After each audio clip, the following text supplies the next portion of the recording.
السلام علیکم دوستو۔ مورگن خاندان دنیا کو کیسے کنٹرول کر رہا ہے؟ مورگن خاندان امراء کی فہرست میں اس وقت داخل ہوا جب روتھ شیلڈ اور مورگن خاندان کے جد اعلیٰ جان پیٹر پونٹ مورگن نے امریکی خزانے کو مشکل سے نکالنے کے لیے 3.5 ملین اونس سونا دیا۔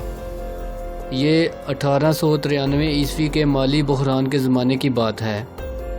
اب امریکہ میں سونے کی فراہمی پر مورگن خاندان کا کنٹرول ہے، اور اسی طاقت کے زور پر اس نے بہت بڑی بڑی کارپوریشنیں بنا رکھی ہیں، جن میں سے GE، AT&T اور US اسٹیل چند ایک ہیں۔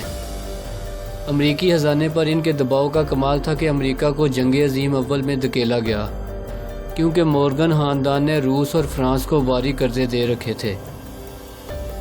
اگر روس فرانس کو شکست ہو جاتی تو مورگن خاندان کا کھربوں ڈالر کا قرضہ ڈوب جاتا۔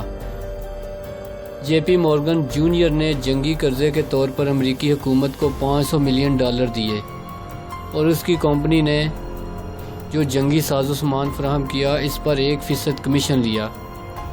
یہ افواہ عام ہے کہ یہ مورگن خاندان ہی تھا جس نے جاپان کو پرل ہاربر پر حملے کی شہ دی تھی۔ اس کے لیے مورگن خاندان نے جاپان کی میٹسوبشی اور مٹسوئی کمپنیوں کے مالکان کے ساتھ ساز باز کی تھی تاکہ جنگ سے فوائد سمیٹے جا سکیں۔ اس وقت مورگن خاندان سونے کے سب سے بڑے ذخائر کا مالک ہے، اور کہا جاتا ہے کہ ان ذخائر سے امریکی federal reserve bank new York تک سرنگیں بنائی گئی ہیں۔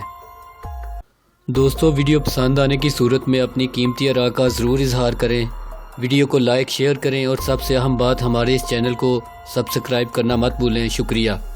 مزید اچھی ویڈیوز کے لیے چینل کو سبسکرائب کریں اور ساتھ والے بیل کے آئیکن کو ضرور دبائیں۔